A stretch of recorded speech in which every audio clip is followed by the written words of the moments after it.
I solemnly swear or affirm that I will support the Constitution and laws of the United States of America, the Constitution and laws of the State of Ohio, and the laws and ordinances of the political subdivision to which I am appointed, and to the best of my ability will discharge the duties of this office. This is the oath sworn by every law enforcement officer here in the state of Ohio. And it's similar to the oath sworn by every law enforcement officer everywhere in the country. I've taken this oath many times as I've moved from department to department during my career, and also as I've been promoted to higher positions within those departments. The first time I took such an oath was as an 18-year-old enlistee in the United States Marine Corps. And an interesting thing that I've noticed each time that I've taken this oath, or an oath similar to this, is that they don't come with an expiration date. The oath that I swore as an 18-year-old, I believe, is still as valid today as it was the day that I recited those words. There is a slight difference in the oath taken by members of the military as opposed to the oath that's sworn by law enforcement officers here in Ohio. The military oath says to support and defend the Constitution of the United States against all enemies, foreign and domestic.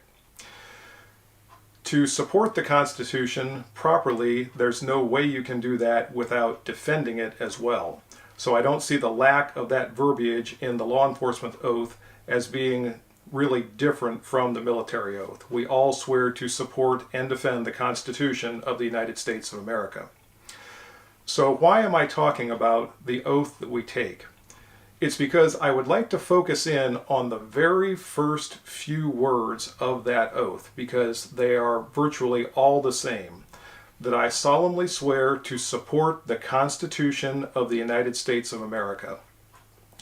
That is the entire Constitution, not just portions of it, to include the first 10 amendments, which of course we know as the Bill of Rights.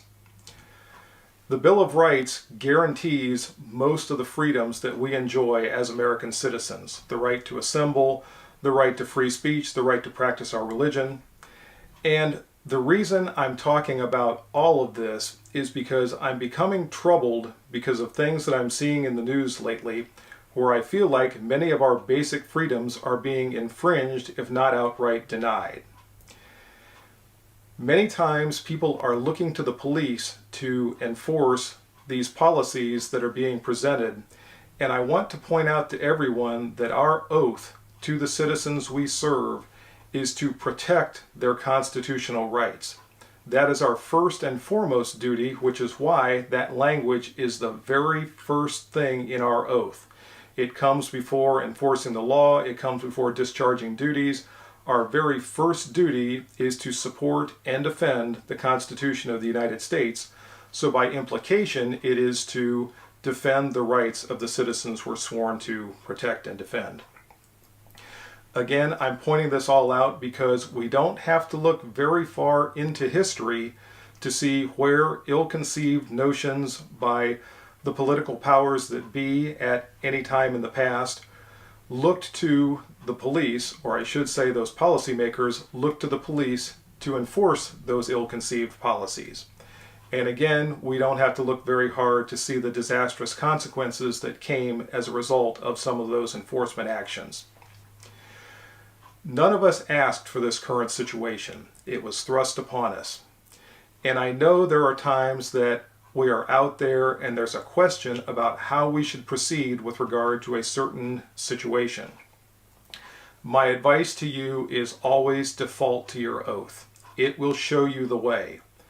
Your oath will guide you to defending and protecting the rights of your citizens, and there's really nothing anyone can say about defaulting to your oath.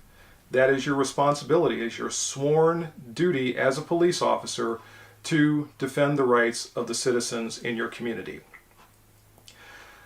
Again, there may be times that you're dealing with those situations that are difficult to sort out. You may have dueling political interests that are trying to direct you one way or another, but my advice to you is always default to your oath, always support and defend the constitutional rights of the citizens you're sworn to protect. Thank you all, and may God bless you and keep you safe.